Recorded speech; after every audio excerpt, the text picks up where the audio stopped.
नमस्कार दोस्तों, संजय गाइड के चैनल पर आपका स्वागत है। आज हम इस वीडियो में बताने जा रहे हैं उन विद्यार्थियों के बारे में जिन्होंने मैट्रिक एग्जाम पास कर लिया है और वे इंतजार कर रहे हैं झारखंड गवर्नमेंट के माध्यम से ITI और पॉलिटेक्निक डिप्लोमा करना। तो अब आप तैयार हो जाइए, क्योंकि झारखंड गवर्नमेंट के माध्यम से ITI और पॉलिटेक्निक डिप्लोमा का ऑनलाइन फॉर्म चालू हो चुका है। तो और अब हम आपको ITI और पॉलिटेक्निक डिप्लोमा के बारे में इस वीडियो में विस्तार से आपको बताने जा रहे हैं। पहले हम इसका वेबसाइट के बारे में आपको बता देना चाह रहे हैं, उसके बाद हम डिटेल से बताते हैं। ठीक है, इसके लिए आपको गूगल में आपको टाइप करना होगा JCECEB। ठीक है, आप यही सिर्फ लिखिए और टाइप कर दीजिए, एंटर कर दीजिए। एंटर जैसे करेंगे जो पहला URL आपको शो कर रहा है, वेलकम टू JCECB। ठीक है, इसका फुल वेबसाइट का नाम है jcecb.jharkhand.gov.in। आप इसको भी टाइप करके ओपन कर सकते हैं, नहीं तो इस URL को क्लिक कीजिए। ठीक है, अब जैसे ही क्लिक करेंगे तो आपका जो मेन वेबसाइट है वो ओपन हो जाएगा। ठीक है, ये आपका मेन वेबसाइट है जहाँ से आप ITI, polytechnic, nursing plus GNM plus engineering का फॉर्म यहाँ से आप भर सकते हैं। ठीक है, इसके लिए आपको यहाँ पे क्लिक करना होगा, click here for all online application submission 2021। ठीक है, यहाँ पे आप क्लिक कीजिए। आप जैसे ही क्लिक करेंगे आपको डिटेल से बताएगा कि ऑनलाइन रजिस्ट्रेशन का डेट कब से स्टार्ट हुआ और कब एंड हुआ। इसके बारे में भी हम डिटेल से बताएंगे। अभी हम डिटेल से कुछ बता दे रहे हैं। ITI का ऑनलाइन का स्टार्टिंग डेट है 5 अगस्त से और अंतिम तिथि है 20 अगस्त। ठीक है, पॉलिटेक्निक का अगर ये ऑनलाइन फॉर्म भरना चाहते हैं तो 13 अगस्त से स्टार्ट है और अंतिम तिथि है 2 सितंबर 2021। ठीक है, अब हम ITI के बारे में कुछ डिटेल से आपको पहले बता दे रहे हैं, फिर उसके बाद हम आपको पॉलिटेक्निक के बारे में डिटेल से आपको बताएंगे। ठीक है, पहले हम ITI के बारे में बता देना चाह रहे हैं। ठीक है, ये देखिए ITI का है। यदि आपने आठवां पास करके ITI का फॉर्म भरना चाहते हैं तो इसके अंदर जो विषय आता है उसके बारे में हम पहले बता दे रहे हैं। Sheet metal worker, wireman, mason, building constructor, plumber, welder, sewing technology, carpenter, एमसर्व, ऑटोमेशन टेक्निक्स। व्यवसाय में नामांकन के लिए आपको 8वीं कक्षा में उत्तीर्ण होना आवश्यक है। शेष विषयों को छोड़कर, जो विषय हमने अभी बताया उसको छोड़कर सभी विषयों में व्यवसायों में नामांकन के लिए आपको मैट्रिक पास होना आवश्यक है। ठीक है, अब हम आगे आपको बताते हैं। इसका ऑनलाइन का जो प्रारंभिक तिथि है 5 अगस्त है और अंतिम तिथि 20 अगस्त है। ठीक है, लेकिन ITI में आपका एग्ज़ाम नहीं लिया जाएगा। इसका जो मेरिट लिस्ट से ही आपका एडमिशन होगा। ठीक है, इसके लिए आपका जो मेरिट लिस्ट जो निकालेगा, टेम्प्रोरी मेरिट पहले निकालता है ये, है ना, 8वीं और 10वीं कक्षा दोनों को एक साथ निकालेगा 23 अगस्त को। ठीक है, उसके बाद अगर आपको लगेगा इसमें कुछ त्रुटि दिया गया है या कोई प्रॉब्लम है तो आप ईमेल के जरिए उनको आपत्ति दर्ज करवा सकते हैं। इसकी जो डेट है 23 अगस्त से 24 अगस्त आपको है यहाँ पे। ठीक है, फिर अंतिम राज्य का जो मेरिट लिस्ट निकालेगा, मैंने फाइनल जो मेरिट लिस्ट निकालेगा दोनों का 8वीं और 10वीं कक्षा का, वो 29 अगस्त 2021 है। ठीक है, इसका जो फीस है ऑनलाइन फॉर्म भरने का, हम जनरल तथा EWS और BC1 और BC2 दोनों के लिए 400 रुपया है, प्लस SC ST और सभी जितने भी फीमेल कैटेगरीज के व्यक्ति आते हैं, स्टूडेंट आते हैं, उनका जो फीस है 200 रुपया है। ठीक है, दिव्यांगों को जो दिखता नहीं है उन लोगों के लिए आपका जो शुल्क उन लोगों को कोई नहीं लगेगा। ठीक है, अब हम आपको पॉलिटेक्निक के बारे में कुछ बता देना चाह रहे हैं। ठीक है, देखिए पॉलिटेक्निक का जो एग्ज़ाम है वो मैट्रिक बेसिस पे लिया जाता है। ठीक है, लेकिन आपका न्यूनतम जो मार्क्स होना चाहिए 35% होना चाहिए। उससे कम रहेगा तो आप इसमें पॉलिटेक्निक में एडमिशन नहीं ले सकते हैं। ठीक है, अगर आप माइनिंग में जाना चाहते हैं पॉलिटेक्निक के थ्रू तो आपका उम्र कम से कम 17 वर्ष होना अति आवश्यक है। ठीक है, उसके बाद अगर और विषयों में तो आप इसकी कोई सीमा नहीं है, कभी भी आप इसमें एज का कोई लिमिटेशन नहीं है माइनिंग को छोड़कर। ठीक है, इसका जो प्रारंभिक तिथि है आपका स्टार्टिंग ऑनलाइन फॉर्म भरने का 13 अगस्त से स्टार्ट हो चुका है और 2 सितंबर 2021 तक आपका चलेगा। लेकिन इसका आपका ऑनलाइन एग्ज़ाम, आपका इसका एग्ज़ाम देना, ऑनलाइन एग्ज़ाम नहीं होगा इसका। ठीक है, इसका एग्ज़ाम का जो डेट है वो आपका 19 सितंबर 2021 है। लेकिन आपका जो इसका जो एडमिट कार्ड है आप 4 दिन पहले ही निकाल सकते हैं। उससे पहले आप इसका जो एडमिट कार्ड है, ऑनलाइन जो एडमिट कार्ड निकलेगा वो नहीं निकाल सकते हैं। ठीक है, अब हम इसके फ़ीस के बारे में बता देना चाह रहे हैं कि ऑनलाइन फ़ीस में कितना कितना आपको लगेगा। अगर आप जनरल कैटेगरी के आते हैं, AWS सेक्शन में आते हैं या BC1 या BC2 में आते हैं तो आपको 650 रुपये लगेगा। SC/ST हैं या महिला कैटेगरी के आते हैं तो 325 रुपये लगेगा, ठीक है। अगर आप दिव्यांग की परीक्षा दिव्यांग हैं या आपको दिखता नहीं है तो आपको कुछ भी फीस नहीं है, ठीक है। इसका जो एग्ज़ाम होगा आपका OMR बेस्ड पर होगा, ऑफलाइन मोड पे होगा, ठीक है। ऑनलाइन इसका एग्ज़ाम नहीं होगा। मल्टीपल चॉइस से आपको चूज़ करना है सिर्फ, ठीक है। आप दोनों भाषाओं में इसका एग्ज़ाम दे सकते हैं, हिंदी और अंग्रेजी दोनों भाषाओं में, ठीक है। अब हम आपको इसकी दोनों ITI जो पॉलिटेक्निक है इसका जो फॉर्म भरने में क्या क्या आपको लगेगा इसके बारे में हम पहले आपको बता दे रहे हैं। इसके लिए आपको पासपोर्ट साइज फ़ोटोग्राफ रखना होगा, प्लस थंब इम्प्रेशन, प्लस उसके साथ आपको एक सिग्नेचर रखना होगा और एक मैट्रिक का मार्कशीट जो PDF फॉर्मेट में ऑनलाइन में अटैच होता है, ठीक है। मार्कशीट आपको रखना होगा, ठीक है। उसके बाद हम आपको इसको ऑनलाइन रजिस्टर करने के बारे में बताएंगे।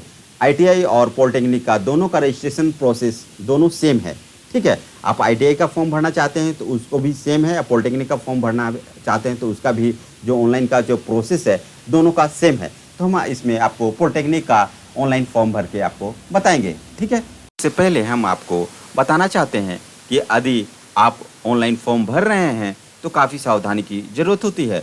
यदि आप मोबाइल से ऑनलाइन फॉर्म भर रहे हैं तो इसको अवॉइड करें, क्योंकि गलती होने की संभावना सबसे ज़्यादा मोबाइल में रहती है। इसलिए अगर आपके पास कंप्यूटर है या लैपटॉप है तो अच्छी बात है, नहीं है तो आप साइबर में जाके ऑनलाइन फॉर्म भर सकते हैं। तो अब हम आपको रजिस्टर करके बताते हैं। यहाँ देखिए पॉलिटेक्निक लिखा हुआ है, यहाँ पे क्लिक कीजिए। अब जैसे ही यहाँ पे क्लिक करते हैं तो आपका ये फॉर्म खुलकर आएगा। अगर यहाँ पे आपको क्लिक करना है रजिस्टर पर, उसके बाद अगर आपका रजिस्टर हो जाता है तो उसके बाद आपको लॉगिन पर क्लिक करना है। तो पहले आपको रजिस्टर पर क्लिक करना होगा, ठीक है। हम जैसे ही रजिस्टर पर क्लिक करेंगे आपका फॉर्म खुलकर आ जाएगा। यहाँ पर आपको पूरा नाम आपको डालना है, कैंडिडेट फुल नेम, फिर कन्फर्म कैंडिडेट नेम उसी का सेम टू सेम यहाँ पे आपको डालना है। फिर फादर का नाम या गार्जियन का नाम यहाँ पे फिलअप करना है, जो सर्टिफिकेट में मैट्रिक का जो सर्टिफिकेट में है वही नाम यहाँ पे एंट्री करना है, ठीक है। उसके बाद मेल फीमेल है जो अभी हैं आप यहाँ पे क्लिक कीजिए। आधार नंबर आपको डालना है, डेट ऑफ बर्थ डालना है, ईमेल एड्रेस डालना है। ईमेल एड्रेस सही डालिए, ठीक है। उसके बाद मोबाइल नंबर भी सही डालिए, ठीक है। गलत कभी भी नहीं डालिए क्योंकि बाद में भी इसकी ज़रूरत पड़ सकती है, ठीक है। उसके बाद आपको यहाँ पे सेंड ईमेल और मोबाइल OTP पे क्लिक करना है। जैसे ही क्लिक करेंगे आपको ईमेल और मोबाइल पे एक OTP जाएगा। दोनों का OTP सेम ही रहता है, ठीक है। किसी एक में अगर आपके पास OTP आया हो तो दोनों में आप फिलअप कर सकते हैं, ठीक है। उसके बाद अपना लॉगिन और पासवर्ड आपको बनाना है, ठीक है। बड़ा अक्षर बनाना है आपको और फिर उसके बाद छोटा डाल सकते हैं और डिजिट डाल सकते हैं और एक स्पेशल कैरेक्टर आप डाल सकते हैं, ठीक है। मिनिमम आपका 6 कैरेक्टर का होना चाहिए, ठीक है। उसके बाद कैप्चा कोड डाल के यहाँ पे आपको सबमिट एंड कंटिन्यू पर क्लिक कर देना है, ठीक है। अब हम भर के इसको सबमिट एंड कंटिन्यू करते हैं, ठीक है। 7 कंटिन्यू पर आप क्लिक करेंगे तो आपका कंप्लीटेड का एक ऑप्शन आएगा जिसमें आपका एप्लीकेशन नंबर और पासवर्ड लिखा रहेगा, ठीक है। उसके बाद आपको लॉगिन टू कंटिन्यू पर क्लिक करना है। क्लिक करेंगे आपको यहाँ पे एप्लीकेशन नंबर, पासवर्ड और कैप्चा कोड डालने के लिए बोलेगा। जो अभी आपने एप्लीकेशन नंबर और पासवर्ड देखा यहाँ पे आपको डालना है, ठीक है। डालने के बाद जैसे ही आप क्लिक करेंगे तो आपका एक फॉर्म खुलकर आपके पास आ जाएगा, ठीक है। यहाँ पर आपको मदर नेम यहाँ पे आपको डालना है, ठीक है।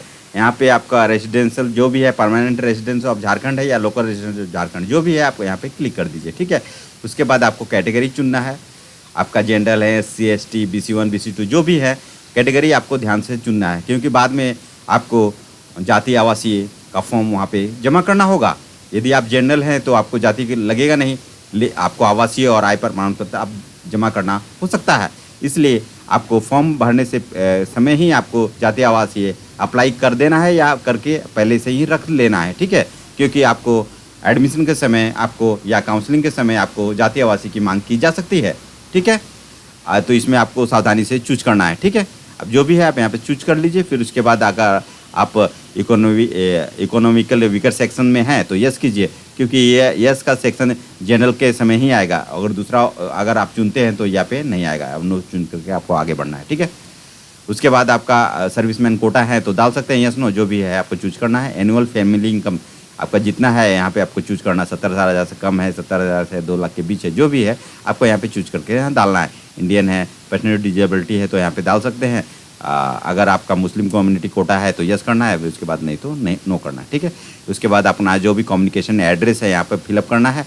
परमानेंट एड्रेस यहाँ पे आपको डालना है। परमानेंट एड्रेस वही डालिए जो जिसमें आपका आवासीय जाति आपने बनाया है, ठीक है। कम्युनिकेशन में आप जो भी डाल सकते हैं, जो आपका आधार में बना हुआ वो भी डाल सकते हैं, कुछ भी डाल सकते हैं, लेकिन परमानेंट एड्रेस सावधानी से भरिए, क्योंकि जातीय आवासीय के समय परमानेंट एड्रेस को मैच किया जाता है, ठीक है। एजुकेशन क्वालिफिकेशन में आपने जो भी मैट्रिक पास किया है उसका पास का पूरा डिटेल्स आपको यहाँ पे फिल करना है। अगर आपने झारखंड बोर्ड से किया है, सीबीएसई से जो भी किया है, यहाँ पे आपको फिलअप करना है, ठीक है। उसके बाद ईयर ऑफ पासिंग आपको डालना है, कब पास किए थे आप मैट्रिक, ठीक है। उसके बाद आपका परसेंटेज या मार्किंग ग्रेडिंग सिस्टम है या मार्किंग सिस्टम जो भी है आपको यहाँ पे डालना है। टोटल मार्क्स आपका जो भी है 500 का है तो यहाँ पे डालिए, मार्क्स कितना ऑब्टेन किए हैं वो डालिए, है ना। परसेंटेज और मार्क्स है ऑटोमेटिकली भी आ सकता है, ठीक है। उसके बाद आपका रोल नंबर यहाँ पे आपको डालना है, जो भी मैट्रिक का है। इंस्टीट्यूट का नाम किस इंस्टीट्यूट से आपने मैट्रिक पास किया है, इंस्टीट्यूट का एड्रेस यहाँ पे फिलअप करना है और यहाँ पे टेस्ट सेंटर आपको चूज करना है, ठीक है। उसके बाद चूज करने के बाद यहाँ पे क्लिक कीजिए और यहाँ पे सेव एंड कंटिन्यू पर क्लिक कर दीजिए। आप उसको फॉर्म फिलअप करने के बाद हम जैसे ही सेव एंड कंटिन्यू पर क्लिक करते हैं, क्लिक करेंगे आपका अपलोडिंग का सेक्शन आ जाएगा, जहाँ पर आपको फोटोग्राफ अपलोड करना है जो 15 KB से 100 KB के बीच होना चाहिए, ठीक है। यहाँ पे आपको अटैच करके यहाँ अपलोड कर देना है, ठीक है। फिर उसके बाद सिग्नेचर है तो सिग्नेचर यहाँ पे अटैच करके फिर यहाँ अपलोड कर देना है, ठीक है, जो 10 से 30 KB के बीच होना चाहिए। उसके बाद लेफ्ट थंब इम्प्रेशन लगाना है, आपको ध्यान रखिएगा, है ना। उसके बाद यहाँ पे चूज करके अपना जो भी ड्राइव में रखें वहाँ से अटैच करके फिर अपलोड कर लीजिए, ठीक है। उसके बाद मैट्रिक का मार्कशीट आपको अटैच करना है जो PDF फॉर्मेट में होना चाहिए, ठीक है। उसको अटैच करके फिर अपलोड कर दीजिए। अपलोड करने के बाद आपका एक प्रीव्यू का सेक्शन आएगा, ठीक है। यहाँ पे आपको अपलोड करने के बाद आपका प्रीव्यू का आपका सेक्शन आएगा, ठीक है। यहाँ पे आपको क्लिक कर देना है। अब जैसे ही यहाँ पे क्लिक करेंगे आपका प्रीव्यू आपको दिखाने लगेगा सारा। आपको वहाँ से अच्छे से चेक कर लीजिए। उसके बाद आपको पेमेंट कर देना है। पेमेंट करने का लिए आपको डेबिट कार्ड या इंटरनेट बैंकिंग से आप कर सकते हैं, ठीक है। ये पेमेंट आपका अगर आप जनरल हैं या BC1 हैं, BC2 हैं तो आपको 650 का आपको पेमेंट करना है, ठीक है। उसके बाद अगर आप SC ST हैं या फीमेल कैटेगरी के अंदर आता हैं तो आपको 325 रुपये का पेमेंट करना है, ठीक है। फिर उसके बाद आपका ऑनलाइन फॉर्म की प्रक्रिया कंप्लीट हो जाएगी। उसके बाद आप प्रिंट आउट करके निकाल के रख सकते हैं, ठीक है। दोस्तों, यह ITI और पॉलिटेक्निक से रिलेटेड यह इंफॉर्मेटिव वीडियो आपको कैसे लगी हमें कमेंट करके जरूर बताएं। यदि आपके मन में किसी तरह का प्रश्न उठ रहे हैं तो हमें कमेंट करें, हम उसका आपको जवाब देंगे। तो हमारे इस वीडियो को आप लाइक एंड सब्सक्राइब करना न भूलें। धन्यवाद।